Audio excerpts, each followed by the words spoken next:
Là, je vais vous faire une présentation qui va pouvoir vous surprendre, mais comment dire? En tant que développeur, on focus souvent beaucoup trop sur la technique et à la limite, c'est bien. Je veux dire, c'est ce qu'on nous demande, quoi.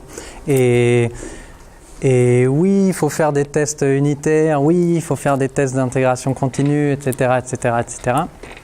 Mais là-dedans, enfin, je veux dire, c'est quelque chose que tous les développeurs sachent de près ou de loin, que vous verrez. Si vous ne voyez pas, il faut faire chier Emilien, puis il vous apprendra comment ça marche. Et ça, c'est quelque chose, je veux dire, c'est quelque chose que tous les développeurs connaissent. Ils en ont entendu parler, ils savent qu'il faut écrire des tests, ils savent qu'il faut faire des petits commits, etc. Les bonnes pratiques de dev d'un point de vue technique, on les connaît. Si vous les connaissez pas encore toutes, vous allez les apprendre. C'est pas, il y a pas de. Enfin, je pourrais vous les raconter, mais je pense qu'il y a beaucoup plus de valeur dans ce que je vais vous raconter là que dans ces choses-là, dans le sens où ça c'est juste être un peu rigoureux et techniquement on est vite au niveau. Il y a une chose que je voudrais démystifier d'entrée de jeu, c'est que même les meilleurs développeurs du monde ont des bugs, quoi. Il faut pas vous dire aujourd'hui j'ai des bugs, mais dans 2 ans je serai bon et j'en aurai plus. C'est faux, quoi. Alors vous en aurez moins, vous en aurez des différents. Pour vous raconter une anecdote, juste il y a 2 semaines, je me suis tapé un bug, je m'arrachais les cheveux, je comprenais pas. Et au final, c'était une librairie que j'utilisais qui était buggée, quoi. Du coup, j'ai dû aller la débugger parce qu'il fallait absolument que je rende le projet. Et ça m'a bouffé une journée d'aller mettre, enfin, pour la faire courte, vous aurez toujours des bugs, même si c'est pas votre code à vous, quoi. Du coup, les bugs, enfin, c'est pas possible de faire un projet sans bugs. Ça, je le pose comme postulat et faut que tout le monde tombe d'accord avec ça. Faut arrêter de penser qu'on peut faire un projet sans bugs, c'est faux, quoi. C'est faux et ça pourra vous arriver dans une vie, mais dans ce cas-là, c'est gros champagne, quoi. Il faut vous faire plaisir ce jour-là. Du coup, l'objet de cette je sais pas comment appeler ça, conférence gesticulée, c'est comment rendre son client content malgré tout ce qui foire, quoi. Parce que les projets, ça foire tout le temps, quoi, en permanence. Donc, comment faire en sorte que le gars, il ait quand même le sourire et qu'il se dise c'est bien, ce gars ou cette nana, elle bosse bien, je l'aime bien. Parce que grosso modo, si vous voulez que votre vie elle soit agréable en tant que développeur, il faut que le client il soit content et du coup il faut comprendre comment le rendre content, quoi. Et le rendre content, c'est pas être une brute technique, parce que nous on a vu des projets planter, on a vu des clients se barrer, ça nous est arrivé une fois heureusement, pas qu'une seule fois, mais on a vu un client se barrer. Alors je peux vous jurer que le développeur qui avait derrière, il est putain de solide, c'est pas un guignol, quoi. Le développement était bien fait en plus. C'était propre, c'était super modulaire, super tout refactoré, propre, Et malgré tout, le client, il s'est barré, quoi. Et surtout, moi, ça fait, je sais pas, plus de 10 ans que je monte des projets. Je sais pas combien j'en ai vu, mais je peux vous garantir que j'ai jamais vu un projet qui se plante pour des raisons techniques, quoi. Jamais. J'ai toujours vu des projets qui se plantent parce qu'à un moment, on ne se parle plus, on ne se comprend plus, on se fait plus confiance. Il y en a un qui essaie d'être plus malin que les autres. Et c'est toujours pour des raisons humaines que ça se plante. Et donc, en fait, être bon techniquement, c'est bien. Mais si vous voulez avoir des projets qui réussissent, il faut être bon humainement, quoi. Yes. Donc c'est un peu ça. Enfin là, vraiment, je ne vais pas aborder la technique du tout dans ce talk. Pour la technique, encore une fois, c'est vu et revu. Je ne vais même pas en parler. Du coup, donc c'est un peu ce que je disais à l'instant, c'est que un client content, c'est pas égal au succès technique du projet. C'est pas la même chose, quoi. Le projet, il peut être bien techniquement. Enfin, il peut y avoir pas de bug, etc. et que le client soit pas content, quoi. Et au final, nous, notre boulot, c'est pas tant de rendre un truc sans bug, machin. C'est de faire en sorte que le gars soit content, quoi. Il a payé, il faut qu'il reparte heureux. C'est ça un peu notre boulot, quoi. Et alors très concrètement, les quelques trucs quelques points un peu précis qui font que ça peut partir un peu en vrille, c'est il peut y avoir des specs pas clairs. Il peut y avoir des deadlines suroptimistes où on se dit si, ce truc, je vais le coder en 2 jours. Il peut y avoir des projets sous-vendus où on se dit allez, pour 2000 balles, je te le fais, ce truc, en regardant un peu trop vite, quoi. Ou le pire, ça je pense vraiment que c'est le pire des points, c'est la modification des specs en cours de route où le client il se met à dire ah mais ça je le voulais pas vraiment comme ça. Et le développeur, il se rend pas compte qu'il est en train de rebosser gratuitement. Il se dit ah ok là le truc a changé, bon bah il se met à recoder sans se dire ah mais moi j'ai déjà codé une fois et du coup là il faut que je refacture la modif quoi. Donc il se lance un peu de tête baissée pendant 3 semaines et après on va lui dire mais t'as 3 semaines de retard quoi. Les specs c'est spécification, c'est la description de ce qui doit être fait dans le projet. D'accord. Ah d'accord. D'accord. Ouais s'il y a des mots qui sont pas clairs n'hésitez pas, j'ai pas trop fait gaffe. Mauvaise communication, pareil, ça fout le bordel dans un projet et ça amène le client à être en défiance vis-à-vis de vous. C'est-à-dire que le gars, il faut pas oublier que le mec a investi sur vous alors qu'il vous connaît pas forcément quoi. Donc parfois il met beaucoup quoi. Parfois il met 30 000 €, puis parfois il les met même de sa poche. Parfois c'est de la poche de l'entreprise donc il s'en fout un peu plus. Mais quand c'est de sa poche à lui, quand c'est un start-upper qui vient vous voir et qui vous confie 30 000 balles pour que vous fassiez son appli mobile, par exemple, son vision d'économie pour lui. Il est vite nerveux, quoi. Et si vous le mettez pas en confiance, il va vous pourrir la vie, quoi. Et comme il suspecte que vous allez faire de la merde, c'est-à-dire s'il a 2 ou 3 raisons de suspecter et qu'il est, enfin je sais pas, vous avez tous eu un gars ou une nana. Quand ça va pas, on cherche le moins de prétextes, puis boum, on se fout sur la gueule, quoi. Ah, lui, il va faire ça avec vous, quoi. Il va se dire, tiens, le développeur, ça fait 2 fois, il me fait des trucs pas clairs. Et du coup, après, il va vous pourrir la vie. Et c'est très très facile dans un projet de trouver des raisons de vous pourrir la vie, quoi. Du coup, comment on fait, quoi, pour que ça se passe bien? On n'écoute pas Eric Cartman. Même si Brodown, c'est quand même la classe. Alors à la première rencontre, je vais essayer de repartir du tout début, faire en sorte de poser des bases saines sur un projet et faire en sorte d'aller je vais partir vraiment du début jusqu'à la fin du projet et faire en sorte que tout le long on maintienne le sourire du bonhomme le plus haut possible. Du coup, ça c'est ma technique à moi, vous pouvez dire que vous ne l'appropriez pas, mais enfin je l'ai éprouvé puis elle surfonctionne, ça marche, il faut le faire quoi. Faut tutoyer le mec. Très vite, quoi, il ne faut pas mettre une relation de prestataire avec lui. Il faut vraiment se mettre à égal avec son client et et le découvrir, quoi, mettre une relation saine d'humain à humain entre nous pour qu'on puisse se dire les choses, pour qu'on puisse échanger et pas qu'ils se disent j'ai payé, t'es un peu mon esclave et je vais te faire ce que je veux, tu vois. Qui est un peu ça que ressemblent souvent les relations client-développeur, faut faire gaffe. Donc il faut réussir. Vas-y. Et puis, on est dans le même bateau, quoi. C'est ça qu'il faut permettre tout de suite avec le client. C'est qu'il y a des problèmes, il y a des problèmes. La vie, c'est pas comme ça, il y a des problèmes. Mais on a tous envie de les résoudre et on a tous envie qu'à la fin, le développeur, il a été payé, il est content, il a fait un beau truc. Et le client, il repart avec ce qu'il voulait avoir, ou en tout cas, un truc qui le satisfait à la fin et il est content aussi. Donc, et si on se fixe tous ces objectifs comme ça, on avance. Si on a l'impression d'être 2 équipes différentes et de devoir négocier en permanence, ça marche pas, quoi. Yes. Du coup, à la première rencontre, il faut tutoyer son client, faut essayer de parler de tout sauf du projet, d'établir une vraie relation avec lui. Ah, tu fais de la grimpe, c'est cool, moi aussi. D'aller un peu au-delà de la relation client-prestataire et d'être honnête. Il faut jamais mentir. Il faut pas que lui, il ait une raison de suspecter que vous allez essayer de le baiser, quoi. Il faut que lui, il se dise... Non mais c'est vrai. Il faut que lui, il se dise... Là, je suis en confiance, j'ai mis des ronds sur la table et ce petit gars, il gère, il fait ça mieux que moi, quoi. Il faut que lui il se dise heureusement que j'ai payé ce gars, quoi. Ou cette fille. Du coup, il va vite lui vous expliquer bon, il y a bien un moment où même si vous essayez d'éviter le sujet, il y a un moment où lui il va vous parler du projet, quoi. C'est un peu pour ça que vous voyez. Mais vraiment, moi je vous conseille d'essayer d'éviter le sujet, c'est-à-dire qu'il faut lui poser des questions sur à peu près tout ce qui est possible de lui poser. Et quand jamais il y a un moment où il va dire bon, est-ce qu'on peut parler du projet? Puis là, c'est le moment d'y aller, quoi. Mais en général, à ce moment-là, il est détendu, c'est le moment d'attaquer, quoi.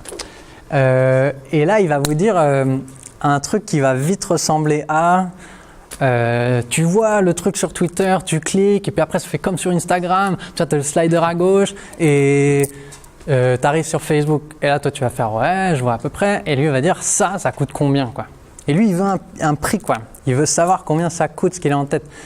Et ce qu'il a en tête ça veut rien dire, quoi. C'est-à-dire pas comment dire, mais il faut pas s'engager là-dessus, quoi. C'est-à-dire lui, il a une vision assez vague en plus, il ne le sait pas que c'est vague, mais il a une vision vague de ce qu'il veut faire. Et nous, on est gentils, on essaie de le suivre et on lui dit « Ouais, ok, ouais, je vois à peu près, bah, ça doit coûter 2000 balles ou 3 ou 10, tu vois, en fonction de ce qu'il demande. » Et on a tendance à faire cette espèce de fourchette à l'emporte-pièce. Et il ne faut pas faire ça, quoi. Faut pas faire ça. Donc il faut lui dire non, moi je ne te devise pas si je n'ai pas des mock-ups clairs et que je ne puisse pas voir. Il faut que je puisse, moi, il ne faut pas que je m'engage sur de l'inconnu, quoi. Il faut que je m'engage sur, je clique là, on passe sur cette page. Est-ce qu'il y a une transition entre les deux pages? Il faut suréprouver les mock-ups, lui poser toutes les questions qu'on peut lui poser pour que dans notre tête à nous, il n'y ait plus de zone d'ombre du tout, quoi. Voilà, c'est tout. Une fois qu'on a fait cette phase, du coup, donc s'il a des mock-ups déjà, on les travaille avec lui, on s'assure que tout est vraiment précis dans les specs. S'il n'en a pas, il faut lui forcer à en faire. Alors soit il prend son crayon, il s'essaye un petit peu à sa vie d'artiste, sinon il faut le faire s'entendre avec un designer qui l'aide à construire et à mettre sur papier ce qu'il a dans sa tête. Mais il ne faut pas que ça reste dans sa tête ou quelque chose de verbal ou d'approximatif, type c'est comme sur Twitter, quoi. C'est comme sur Twitter, je sais pas ce qui se passe concrètement quand je clique, et une fois que j'aurai codé ce truc et que tu vas me dire ah non mais c'est pas comme ça que je le voyais, bah moi je vais devoir coder 2 fois ou 3 fois ou 10 fois, puis à la fin on va pas s'entendre, quoi. Et même si je suis un crack en développement, c'est-à-dire moi tu vas me donner la feature, je te la codais en 2 jours, puis tu vas me dire ah non c'est pas ça que tu voulais, ah merde t'inquiète, je vais te le refaire en une demi-journée cette fois, et je vais te le refaire, puis tu vas me dire que c'est encore pas ça. Alors que si on s'entend sur des specs clairs dès le début, ça roule, que je sois le développeur du siècle ou un mec un peu moyen qui patauge un peu encore, c'est pas la question, quoi. Du coup, une fois qu'on a les mock-ups, c'est toujours pas l'heure de faire les devis, quoi. Il faut rentrer dans le détail maintenant qu'on a les mock-ups de qu'est-ce que ça veut dire ces écrans en termes de dev derrière, quoi. Il faut déconstruire en petites tâches informatiques. Alors là, je vous ai mis un excès un peu vulgaire de listing de tâches sur un projet à nous. Alors, il y avait 200 lignes, je vous en ai mis une dizaine, mais il faut vraiment rentrer dans le détail. Qu'est-ce que ça veut dire de faire la création du compte, quoi? Tu me dis, je crée un compte, j'écris, ça veut dire que je fais l'écran de login. Ah, tu veux un player vidéo en fond? J'écris, ça va me prendre 4 heures. Tu veux que je fasse email plus le mot de passe plus le check, ça va me prendre 4 heures, etc., etc., etc. Et je mets les durées en heures de toutes les tâches et je suis super précis et surtout je suis super honnête avec moi-même, c'est-à-dire je me surestime pas, quoi. Je me dis pas ça je le fais en 1h30, non, je me dis ça peut bugger, je me rajoute des petits buffers, je suis vachement réglo avec moi-même, quoi. D'autant qu'il y a des choses qu'on prend en compte qui sont on développe le truc. Alors déjà, il faut analyser comment le faire. On va passer souvent une demi-heure, 1 heure, aller tester des trucs, aller regarder ce qui se fait, etc. Ensuite, on va développer, puis après, on va tester, il va y avoir des bugs, on va corriger, on va livrer au client, qui va faire des retours, qui va dire, ah, mais là, c'est comme ça. Donc, on va encore repasser quelques heures dessus. Il va y avoir une recette, il va y avoir des retours, on va faire une autre modification qui va venir casser le truc. Donc, en fait, un truc qui met 1h30 à développer en temps brut, il faut compter une journée dessus, quoi. Yes. Et ce doc, il faut le montrer au client. Quand on lui file le devis, faut lui filer, je vous le montrerai après, mais on lui file le devis et le devis il est associé au mock-up, c'est-à-dire le devis que je te fais, c'est ces mock-ups là et c'est cette liste de tâches là que lui si tu veux, il réalise pas ce que c'est que de coder une appli. Là, il réalise pas non plus, mais il a une idée un peu plus fine de tout ce que ça implique. Et alors, j'insiste encore une fois, j'ai mis no shame, no bullshit. Genre, il faut pas avoir peur faut pas dire ah ce truc j'ai mis 4 heures, c'est peut-être trop, il va penser que je suis mauvais. Non, c'est le temps que moi je pense que je vais mettre. Si lui veut payer quelqu'un d'autre, mais va payer quelqu'un d'autre, c'est pas grave, quoi. Il faut pas avoir peur de mettre les temps que nous on estime juste, quoi. Quitte à négocier après avec lui. Tu trouves que c'est trop, que j'ai mis 3 jours pour cette tâche, tu trouves que c'est trop, on en discute, quoi. Mais au moins on discute de fait. On n'est pas en train de se regarder à savoir est-ce que tu peux pas me le faire à 2000 balles de moins, tu vois. On discute concrètement, ouais peut-être que ça je peux le coder plus vite, quoi. Et pas de bullshit, c'est-à-dire pas lui rajouter des tâches qui n'existent pas, il faut être vachement transparent et ça va le rassurer. Là il va se dire ah il est réglo le petit, je lui file mes 30 000 boules et lui il va me faire genre tout ça et il comprend que ça le rassure, ça lui montre que vous avez une démarche, que c'est construit. Il voit que vous, que vous êtes plus pro que lui, bon, ce qui est évident, hein, c'est le but, c'est pour ça qu'il vous paye, mais il faut que lui il sente que vous ayez une démarche solide, quoi. Une fois du coup, alors là on en est à la phase où on lui a fait faire des mock-ups précis et on les a décomposés en micro-tâches de dev qu'on a pu timer en temps, quoi. Avec ça, il suffit après de se fixer un taux à la journée, se dire allez, aujourd'hui je me sens de me vendre. En général, ça se fait un peu au doigt mouillé comme ça. Et on dit moi je me vends et ça va entre 200 et 600 jours. Bon, ça peut aller au-dessus, mais il faut vraiment maîtriser ce dont on parle. Donc avec ça, on a un devis, quoi. Une fois qu'on met un prix à la journée là-dessus, on a un devis. Et comment dire, le client là sait que le devis n'est pas fait à l'emporte-pièce, ça le met un peu en confiance, il voit qu'il y a un vrai travail derrière. Lui-même, il est beaucoup plus structuré sur son projet, il a quasi déjà l'appli dans les mains avec les mock-ups, il sait qu'il n'y a plus qu'à les coder, même si ce n'est pas quelque chose qu'il sait faire lui. Il sent que là, on est quand même sur la bonne route et que on s'est un peu déjà rapproché du but sans avoir codé la moindre ligne. Du coup, le projet est beaucoup plus clair. Il faut fixer une garantie, c'est-à-dire, n'hésitez pas si vous avez des questions, je m'arrête. Il faut fixer une garantie, c'est-à-dire le client, il ne faut pas qu'il puisse vous rappeler 2 ans après en disant hey, j'ai un bug, il faut que tu corriges, quoi. Parce que là, est-ce qu'on le fait payer, est-ce qu'on ne le fait pas payer? Donc il faut lui dire le devis que je te file là, c'est valable à la date de livraison pour tant de temps, au-delà de cette durée. Donc nous, typiquement chez nous, on dit 2 mois. Donc on dit je te livre cette appli sans bug et elle est garantie sans bug pendant 2 mois. Au-delà, c'est-à-dire c'est à toi de surtester pendant les 2 premiers mois parce qu'au-delà, nous on te refait payer, quoi. Du coup, il ne faut pas que lui, parce qu'il était en vacances quand vous avez livré l'appli, etc., il puisse vous rappeler 6 mois plus tard en disant non, là c'était pas comme je voulais, ou là il y a un bug, ou etc. Il faut faire attention parce que ça, et si vous voulez, moi je vous dis tout ça parce que nous on les a toutes faites, les erreurs, on les a toutes faites, absolument toutes. Et quand vous vous retrouvez avec une dizaine de projets, 6 mois plus tard, les mecs vous rappellent tour à tour en disant ah, faut que tu corriges ça, ça faut le changer, ça on le voulait en fait là-bas, etc. C'est horrible. Ouais, il y a de quoi, c'est horrible. Du coup, faites pas ça. Donc il faut avoir une durée de garantie. Vous dites, au-delà de cette durée-là, je te referai payer, quoi. Et du coup, ça fait que le client, il est carré, il est rassuré, ça montre votre professionnalisme. Ça détend le bonhomme. En cas de négo, du coup là vous lui avez annoncé votre prix, vous lui avez dit là ce dont on a discuté, je vais te le faire pour 20 000 euros par exemple. Lui, il peut dire « Ah, mais moi, je ne les ai pas, les 20 000 euros. Moi, j'ai que 15 000. » Il ne faut pas lui dire « C'est la pire réponse possible de dire « Allez, va pour 15 000. » Il ne faut pas lui dire ça. Ça veut dire grosso modo, je me suis foutu de ta gueule, j'étais prêt à te mettre 25% dans la vue. Le mec, il va voir rouge, quoi. Il va se dire « Ah ouais, t'étais prêt à... » Il ne va pas aimer, quoi. Personne n'aime ça, donc il faut être vachement réglo. Faut que votre devis, vous y croyez, quoi. Faut que vous disiez, ça c'est le prix auquel moi je me sens. Si je l'achèterais à ce prix-là, cette appli, je suis convaincu que c'est ce que ça vaut, quoi. Et en cas de négo, du coup, vous lui dites pas de problème.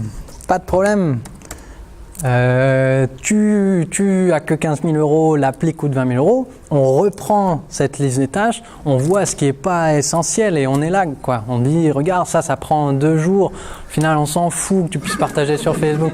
Non mais c'est vrai, c'est ça qu'il faut faire, quoi. C'est-à-dire, il ne faut pas sous-vendre, parce que qu'est-ce que ça amène déjà d'une? Lui, il va se dire, ok, tu étais prêt à me vendre le truc beaucoup plus cher, ça va mettre un mauvais climat dans le projet, même s'il ne va pas vous le dire tout de suite, un jour ça ressortira. Un jour, il va vraiment se dire, tu as essayé de me mettre 25% dans la vue, je ne t'oublierai pas. Et ensuite, ça va vous mettre dans une position où vous allez vous dire, putain, je code pour 75% de ce que je m'étais fixé, en plus j'étais déjà pas large, etc. Du coup, ça vous met dans un mood où vous êtes là, putain, j'ai l'impression de bosser gratos. Surtout qu'il y a toujours des bugs et les projets durent toujours plus longtemps que ce qu'on avait prévu. Donc à la fin, ça crée des situations merdiques où nous, on n'a plus envie de bosser. Donc on se met à coder comme des salles en voulant expédier le truc, quoi. On n'est plus là, on n'est plus dans le refactoring, on est dans le bourrinage à shipper tout ce qu'on peut. Donc, en cas de négo, il faut que ce soit win-win, c'est-à-dire ok, tu veux que je te fasse gagner de l'argent, il faut que tu me fasses gagner du temps, quoi. Moi, ce que je t'ai pricé, c'est mon temps, donc comprends que si tu veux que je réduise le prix, il faut que tu réduises le scope, quoi. sachant que tu ne refais pas Airbnb avec 15 000 euros.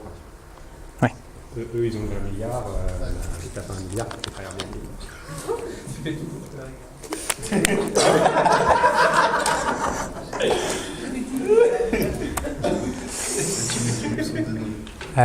Planning. Alors du coup, imaginez que là, il est donc première rencontre, il vous a bien aimé, il a dit fais-moi un devis, vous lui avez fait un devis avec la liste détaillée. Là, il s'est dit putain, il a l'air assez sérieux, il vous a un peu négocié, vous êtes tombé à un scope qui allait à tout le monde et on a dit go, allez, le projet il démarre. Et là, il faut lui faire un planning, quoi. Il faut lui dire je vais te le livrer à telle date. Et là, on se foire systématiquement. Faut le savoir. Faut le savoir. Dans le 100% des cas, on a un peu de retard. Mais comment dire, on apprend quand même de nos erreurs. Et du coup, il faut arrêter de penser, du coup je le redis, il faut arrêter de penser qu'il n'y aura pas de bugs, il y aura des bugs. C'est pas votre niveau qui fait qu'il y a des bugs. Alors, c'est possible quand même que ce soit un peu votre niveau. Plus on est fort et moins il y a de bugs. Mais il y aura des bugs, quoi. Il y aura des merdes. Après, c'est pas que des bugs, c'est aussi que construire un produit, c'est compliqué. Le client, il a une idée dans la tête au début qui est hyper floue. On lui livre un truc. Le truc qu'on lui livre, ça ne correspond pas exactement au cas d'usage. Donc, il y a forcément un nombre de semaines variable, mais qui peut être assez important. Je vais le dire après, mais ok. Dans lequel les choses doivent être améliorées. Donc, il y a forcément un temps qui est long après les livraisons. Du coup, pour éviter les... Vas-y. Vous faites une seule livraison à la fin? Non. C'est livré au fil de l'eau? C'est livré, on fait des petits lots. Je crois que j'en parle ici, au slide d'après. Mais c'est une bonne question. Mais même quand tu fais des petits lots, l'expérience montre que tu livres le premier lot, le client il clique, il voit qu'il y a un truc, il fait c'est cool, puis tu livres le deuxième lot, le client il clique, il fait c'est cool, puis tu livres le troisième lot, et là il se dit tiens c'est cool, je peux faire des trucs, et là il teste tout, et là il se prend tous les bugs dans la figure depuis le premier lot, et donc même si tu as fait les premières livraisons, tu as dit il faut beaucoup tester, etc., c'est rare que les clients rentrent vraiment dans le truc dès les premières livraisons, quoi. Du coup, quand on prévoit notre planning, il faut prévoir du temps de bug. C'est-à-dire, nous, on se dit, tiens, ce truc, je vais le coder en 4 jours, et puis ce truc en 6 jours. Et à la fin, une fois qu'on a tout ce temps, il faut dire, bon, il va y avoir 30% de temps où je vais débugger, quoi, où ça va pas se passer comme j'ai prévu. Donc ça, il faut le rajouter à notre planning. Et on a le droit aussi d'avoir, je sais pas, des week-ends, des vacances ou d'autres projets. Il faut vraiment pas se la jouer Superman quand on fait son planning. Il faut vraiment se dire, faut essayer de se ramener à la vie réelle et se dire dans la vie réelle, ce soir-là, je vais avoir envie de sortir. Ce soir-là, j'ai un week-end avec les potes, etc. Et donc tout ça, faut l'inclure dans le planning, quoi. Faut pas oublier qu'on n'est pas des putains de robots qui font du 7h minuit, 5 jours sur 7. On a une vie. Et du coup, on a une vie. Et il faut dire à son client. Alors c'est toujours c'est une discussion de danseuse, c'est assez marrant ce moment-là, mais en gros il faut lui dire oui je vais te livrer dans les temps, mais quand même prends pas de rendez-vous le lendemain, tu vois, prévois pas une conférence sur l'application la semaine après la livraison, quoi. Genre c'est humain, il y aura des merdes, tu vois, il faut que tu prennes le temps, il faut lui dire, il faut que tu prennes le temps de tester, quoi. Il faut que c'est long, il y a un long process de recettage et peut-être qu'il y a des choses qu'on va améliorer, machin. Ne prends aucun engagement le mois après la livraison, quoi. Laisse-nous du buffer, c'est humain, je peux tomber malade, toi aussi, comprends que ça peut merder, quoi. Et ça, il faut lui dire, parce que sinon, lui, il se dit, livrer le 27, le 1er, on lance, quoi. Et si le 29 au soir, vous êtes ric-rac, il va gueuler, quoi. T'es payé quand, du coup, c'est la question d'Emilien, à savoir quand est-ce qu'on dit à notre client là, il faut que tu me payes. Grosso modo, tu peux demander un acompte, tu peux lui dire tu me verses 30% du projet dès maintenant. Et ça, en général, les clients, ils acceptent, ils payent 30% à l'avance. Et sinon, et surtout, ça, il faut faire pareil. Il faut faire des petites livraisons. Le max d'une livraison que nous, on se fixe chez nous, par exemple, c'est 5 000 €. On dit, là, j'ai codé pour 5 000 balles, je te le livre, ça fait un lot. Ce qui fait que si le client fait faillite, si le mec est plus content, se barre, etc., on pomme 5 000 balles, on ne fait pas faillite, on se remet, quoi. Il ne faut pas s'engager sur des montants au-delà. Il ne faut jamais oublier que le gars peut faire faillite, quoi. Ce qui est intéressant aussi, c'est quand il a versé un acompte, c'est qu'il est dans une relation où il a envie de collaborer, enfin, il est plus investi que s'il attendait.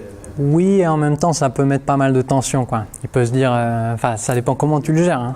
Encore une fois, c'est pour ça que j'insiste un peu sur la manière de gérer. J'aime bien ne pas demander d'acompte et par contre faire une première livraison assez rapidement pour montrer au client que moi j'y vais, je te fais confiance, quoi. Et ça, c'est quelque chose qui m'est bien client tout de suite, de lui dire ça y est, tu m'as dit que tu allais me payer, moi je commence à bosser. Et après, je lui fais une livraison, et puis après, je dis maintenant faut payer, quoi. Et du coup, en général, ça facilite le début de la relation.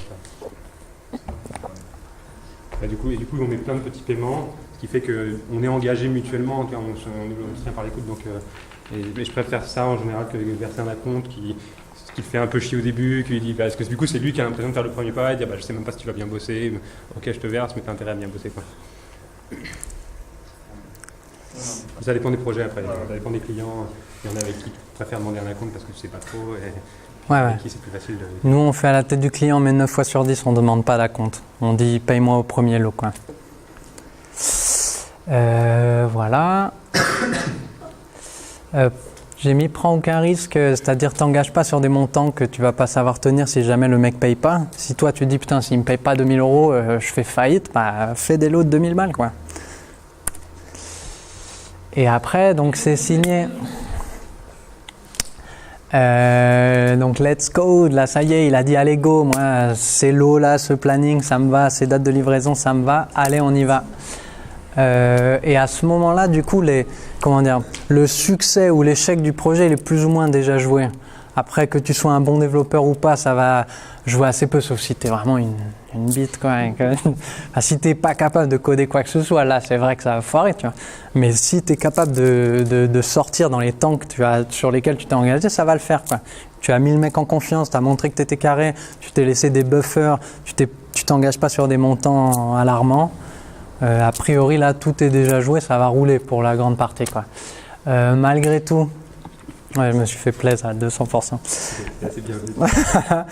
Malgré tout, il faut pas oublier, ça c'est un truc qu'il faut pas oublier, c'est la position, enfin, faut se mettre un peu dans les pompes du mec en face. C'est-à-dire, lui, il a l'impression d'avoir mis une grosse somme d'argent sur la table, quoi. Et du coup, ça rassure jamais de payer quelqu'un des grosses sommes. Tant que je te file 30 balles, je me fous si tu m'as fait un plat dégueulasse. Mais si je te file 25 000 balles, là, tu vas me faire chier si tu plantes mon appli, quoi. C'est des relations beaucoup plus engageantes qu'on a avec les clients, quoi. On est sur des montants, enfin, plus on grossit, plus on est sur des gros montants. Quand le client il a mis 30 000 balles sur la table, il grince des dents quand ça se passe mal, quoi. Pour éviter qu'il y ait ça, il faut lui faire un reporting. Je dis quotidien, c'est tous les jours où on bosse sur son projet, il faut lui envoyer un petit mail en lui disant aujourd'hui j'ai fait ci, ça, et éventuellement lui dire tiens j'ai eu un bug là-dessus, ça m'a fait prendre un peu de retard, ou à l'inverse j'ai pu bien bourriner, c'est allé plus vite que prévu. Enfin, tu vois, ça coûte rien, ça prend top chrono, ça prend 1 minute, et lui ça va le mettre bien de se dire il est cool ce petit gars, tu sais, tous les soirs il est pas. C'est un peu comme si ta nana t'a dit qu'elle était censée rentrer et qu'elle rentre pas, et toi, ça fait 3h du mat, tu l'attends et tu te dis putain, mais qu'est-ce qu'elle fout, tu vois. Alors, elle est où? Bon. Surtout que les clients, c'est un peu la même chose. Lui, il a mis une grosse somme sur la table et il est dans le noir et il se dit mais qu'est-ce qui se passe? Il sort pas la feature et il gamberge dans sa tête. Et il peut tout seul décider que le projet est en train de se passer mal. Alors que toi, ça se trouve, tu es dans ta chambre, tu es au top, tu dis putain, tout baigne. Mais lui, il est en train de stresser dans son coin. Il faut communiquer avec lui, quoi. Quand les clients ont une grosse peur, c'est qu'on fasse autre chose, quoi. Il dit, on a payé, puis il est parti faire autre chose. Et donc, il a montré, je suis toujours sur ton projet, ça va, ça va pas, il y a des problèmes, mais ça avance, on va s'en sortir. Yes. C'est le petit signe qui rassure et qui font plaisir. Yes. Du coup, pourquoi il est inquiet? J'ai mis 3 raisons. J'ai mis du coup parce qu'il a mis beaucoup d'argent et que ça rend nerveux, et je pense que tout le monde peut comprendre ça. Il y a aussi le fait, ça faut pas oublier, que lui, il comprend rien à ce qu'on fait, mais pour lui, on parle chinois, quoi. Faut bien comprendre que si lui, il comprenait le code, il le ferait lui-même, quoi. Du coup, lui, il a des images et il se dit, il va faire de la magie et ça va faire une application. Mais pour lui, il y a un process magie entre l'image et l'application, quoi. Et comme il comprend rien, ça aussi, ça le stresse. Il est toujours dans une relation où il ne sait pas si tu es sincère ou si tu n'es pas en train de se foutre un peu de sa gueule, quoi. Il se dit, ça se trouve, j'ai payé 4 fois le prix. Il en sait finalement rien, quoi. Du coup, lui faire un feedback quotidien de tout ce qui s'est passé, machin, ça le rassure, ça lui fait prendre conscience de tous les enjeux auxquels nous, on fait face. Puis c'est titanesque, quoi. C'est-à-dire, un développeur web, il fait face à pas mal de trucs dans sa journée. Donc il faut lui faire partager tout ce quotidien et que lui, même s'il ne va rien comprendre de tout ce feedback qu'on va lui faire, mais ça lui donne une petite idée de tout ce que ça implique de faire un projet. Ça le rassure sur le fait qu'on travaille effectivement, il voit qu'on y passe du temps, etc. Et enfin, il y a le syndrome du « alors, est-ce qu'il avance ton site ?» quoi. Faut pas, le mec, il est porteur de projet ou il est chef projet de tel truc. Et à peu près toute la journée, on lui demande « alors, est-ce que le site, ça avance, ça en est où ?» Et si lui, sa réponse c'est « je sais pas, j'ai pas de nouvelles du développeur », au bout de la 3e fois qu'on lui pose la question, il va vous appeler, il va dire « mais qu'est-ce que tu fous quoi ? Genre, j'ai pas de nouvelles quoi. » Alors, du coup, ça, il faut faire gaffe. Je pense que c'est probablement le pire truc, c'est que le gars, lui, on lui demande quoi, qu'est-ce qui se passe sur le projet. Du coup, lui, si on lui donne pas de réponse, bah, il sait pas quoi répondre. Alors que si on lui dit, bah là, je bug un peu sur ce truc, mais t'inquiète, dans 2 jours, je te le sors, bah, il répond ça, quoi. Il dit, bah là, il galère un peu sur le Facebook Connect, mais dans 2 jours, il me le sort, quoi. Surtout que ça fait 3 mois qu'il dit à tout le monde, ouais, on est dessus, quoi. Donc au bout du 3e mois, il a envie d'avoir des trucs un peu concrets à dire. Du coup, j'ai mis daily mail, c'est ça, c'est-à-dire feedback quotidien. À la fin de chaque journée, on lui fait un brief en 1 minute de ce qui s'est passé. Et on l'appelle 1 fois par semaine, ou idéalement on le voit en présentiel s'il n'est pas à l'autre bout du monde, quoi. On va le voir, on lui dit salut, tu vois, je suis là, je bosse vraiment, j'existe, quoi. Du coup, on l'implique dans l'opérationnel et on market son travail, c'est-à-dire on vend ce qu'on fait, quoi. On rassure le client sur le fait qu'on travaille bien, qu'on fait notre mieux, etc. Et également, ça va nous mettre en position de force. Du coup, là, ça c'est intéressant. Dans le sens où tous les projets prennent du retard parce que le client oublie de nous envoyer des éléments, nous envoie pas les photos, change un truc et puis nous renvoie pas la nouvelle spec, etc. etc. Et ça, les développeurs le zappent, c'est-à-dire ils sont là, ils disent « tu m'as envoyé les images ?» Non, tant pis. Et 3 semaines plus tard, le gars il dit « alors, t'as fini Code Feature ?» Et tu dis « ah non, mais tu sais, tu devais m'envoyer les images. » Et là, le gars il fait « ah ouais, attends, tiens. » Et on oublie le temps qui s'est passé entre les deux. Et 6 mois plus tard, quand le projet se termine, le gars il va dire « mais là, on a 1 mois et demi de retard, mec. Qu'est-ce que t'as foutu ?» Et toi, tu vas... Enfin, c'est tellement brouillon tout ce qui s'est passé. Et toi, à la fin, t'as bourriné comme un fou, t'as peu dormi. Et tu vas pas penser à lui dire « ah ouais, mais regarde, du 3 avril au 25, tu m'as pas envoyé les éléments, ça m'a fait prendre du retard, etc. » Du coup, le fait de pouvoir lui envoyer tous les jours un petit feedback, ça fait que quasi en temps réel, quand on a besoin des trucs, on lui demande, on n'attend pas 2 semaines, etc. Et à chaque fois que lui, il nous envoie pas un élément et qu'on est bloqué par faute du client, il faut le noter quelque part, quoi. Ou lui dire, quoi. Il faut lui dire, fais gaffe, là, tu es en train de me faire prendre du retard. Là, tu es en train de retarder ton projet, quoi. Et si on lui dit pas, lui, il sait pas, nous, enfin moi, en tout cas, je l'oublie systématiquement. Et à la fin, c'est toujours sur nous que ça retombe, quoi. Il faut soigner ses déploys, c'est-à-dire le développeur il a le nez dans son application toute la journée, donc il sait comment elle marche sur le bout des doigts, il connaît les logins mots de passe admin, il sait se loguer dans le back-end, il sait que le petit bouton qui est encore un peu foireux sur la gauche, il sert à accéder à tel endroit de l'appli, enfin, il connaît tous les petits trucs de milieu de parcours, quoi. Le client, lui, a aucune idée de ton bordel, tu sais, il débarque dans ton appli, il comprend rien, comment ça marche, il se pointe devant le login mot de passe, il se dit mais moi je les ai pas les putains de login mot de passe. Et du coup, si toi tu lui dis hey, j'ai fait la release en bêta, rendez-vous lundi, pendant un week-end il va te maudire, quoi. Il va dire mais mec, c'est quoi, tu m'aides pas, quoi. Donc il faut lui faire un mail propre, quoi. Il faut prendre la grosse demi-heure pour lui dire hey, là ce que je te livre c'est l'équivalent du lot 1 par exemple. Et tu te souviens dans le lot 1 on avait dit qu'on ferait ça. Éventuellement là-dessus j'ai un peu de retard mais tout le reste c'est fait. Être bien précis, lui filer les logins d'accès, etc.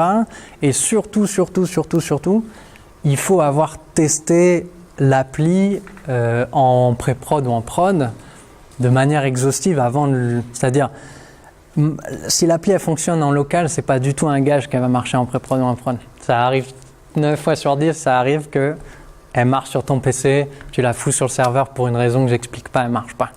C'est l'effet Bonaldi, tu vois. Du coup, tu lui envoies et toi tu testes pas comme un salopard en te disant ça marchait en local, ça va marcher en pré-prod, puis t'en as marre, tu sais, il est 19h30, t'as envie de te casser. Et il faut prendre la demi-journée pour bien tester l'appli, lui faire un mail super propre et rassurant et lui envoyer, quoi. Et si on fait pas ça, que le mec se connecte, se dit putain j'ai pas les logins mot de passe, il teste 2-3 features à la volée, il voit que ça bug, il pète un câble, quoi. Il a l'impression que, du coup il a le sentiment que rien n'a été fait, et pour peu que toi t'es parti en week-end et tu communiques pas pendant 2-3 jours, il stresse, et je peux te dire que lundi il t'aime moins, quoi. Et il faut toujours veiller à maintenir le niveau de confiance le plus haut possible, parce qu'une fois que tu l'as pété, la confiance c'est dur à regagner, quoi. Donc une fois que tu as détruit la confiance avec ton bonhomme, lui après il te suspecte, et une fois qu'il te suspecte c'est mort, il va toujours trouver des raisons de te faire chier. Donc il faut toujours faut être clean, et le deploy c'est toujours c'est un peu la dirt road, quoi. C'est l'endroit un peu tricky où il faut être particulièrement attentionné, quoi.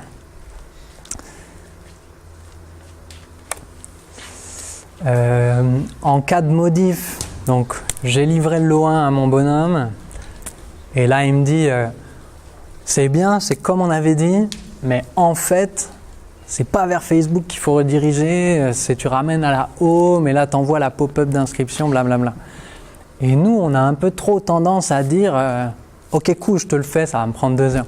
Déjà ça va pas nous prendre 2 heures, genre sachons nous poser calmement, analyser ce que le mec il nous balance et refaire ce boulot là, le tac tac tac, refaire ça, c'est-à-dire attends tu me demandes ça, attends je le pose vite fait par écrit, bon là tu me demandes autant de boulot, et après on peut toujours lui dire ok je te le fais gratos, quoi, je suis gentil, on a une bonne relation, etc. J'ai bien compris que tu étais ric-rac au niveau du budget, je t'ai bien tiré pour que tu ailles plutôt dans mon sens que dans le tien. Cette feature, je te la fais à l'œil. Mais je te la fais à l'œil, mais moi, elle me prend 2 jours ou elle me prend 3 jours. Et du coup, il faut lui dire alerte, bonhomme. Là, tu rajoutes 3 jours de dev au projet, donc on va avoir 3 jours de retard, quoi. Donc, surtout que le pire, c'est qu'en général, c'est pas une feature de 3 jours, mais c'est 15 petites modifications qui prennent une demi-heure chacune. Et donc, si on la prend chacune, il ne va pas nous dire. Ils ne vont pas lui dire il faut rajouter 25 €, quoi. Mais après, à force de rajouter des trucs d'une demi-heure, ça finit par faire 2 jours, 3 jours, 4 jours, et ça finit par faire des notes qui ne sont pas négligeables. Yes. Donc il faut bien noter chaque petit point parce que c'est l'accumulation de tous ces petits points. Yes. Donc il faut être vigilant, quoi. Chaque modif, il ne faut pas se dire allez je le fais vite fait.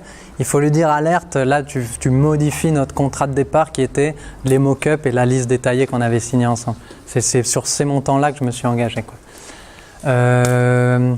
Et il faut faire ultra attention aux fausses promesses. C'est-à-dire on a tendance, il nous appelle à la volée, nous on est dans le train ou je sais pas où, et il nous dit ah tu sais le login là, il faudrait que ça redirige plutôt vers là que vers là ou machin. Et nous on est gentil, on a envie de dire oui, quoi. C'est humain de vouloir dire oui. Et du coup on dit ouais je te le fais, tu vois.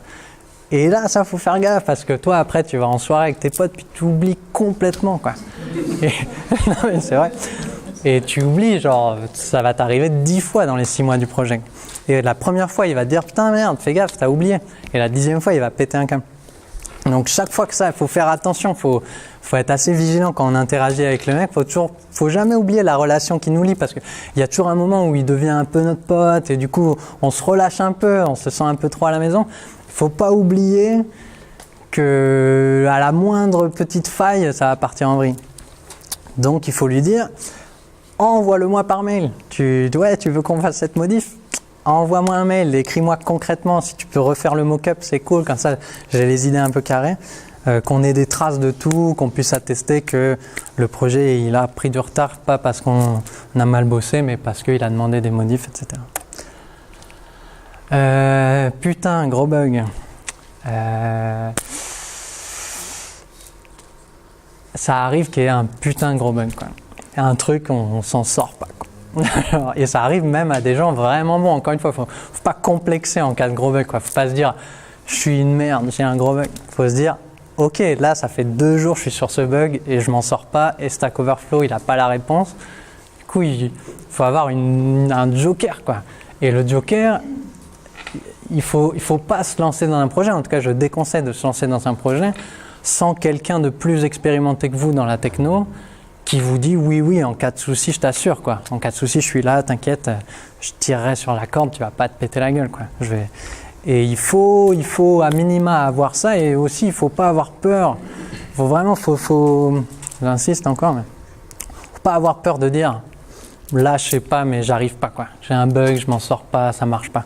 Il faut pas avoir peur de dire ça parce que c'est comme ça qu'on va trouver de l'aide. Alors si on reste dans notre coin en bout de 3 jours à bourriner, ça va pas nous aider quoi. Il y a un moment où il faut savoir reconnaître qu'on n'arrive juste pas. Et en plus, un œil neuf, un peu extérieur au truc, souvent il aide à prendre du recul et en 2 secondes on trouve la faille quoi. Enfin, on rend le projet, donc tout s'est plus ou moins bien passé, on a été bon, on a été consciencieux, on lui a fait un petit feedback quotidien, tac, tac, tac, tac, tout a roulé. Donc, rendu de projet, donc là c'est un peu, on fait le bilan, donc on lui dit, tu te souviens, on avait signé tout ça, bah regarde, j'ai fait tout ça, il y a ça, on a modifié. Ça a rajouté autant de temps de dev, du coup, ce qui explique qu'on ait 3 semaines de retard. Tu vois, ça sort pas de mon chapeau les 3 semaines de retard. On les a un peu construites ensemble. Celle-là, on est un peu content. Faut être pro jusqu'au bout, donc faut un peu l'accompagner. On lui dit pas juste j'ai mis en site le prod, en prod le site, ciao. Et il faut lui annoncer que la garantie elle débute quoi. Il y a un moment, il faut savoir lui dire attention top chrono, là les 2 mois ils sont partis, tu vois. Dans 3 mois, si tu me demandes de corriger des trucs, il va falloir repayer. Et ça, même si, comment dire, c'est des choses qu'on n'aime pas, on rechigne toujours à mettre la casquette un peu réglo, un peu attention là, les 2 mois ils courent. Et en même temps, c'est quand même perçu comme du professionnalisme, quoi. C'est-à-dire le gars il se dit c'est cool, là, ce petit gars il est bien carré, il bosse pas gratos, il est bien. Enfin, ça rassure le bonhomme, même si ça l'emmerde et que financièrement ça le fait lâcher de l'argent. En même temps, ça le rassure et ça fait qu'il est apaisé, quoi.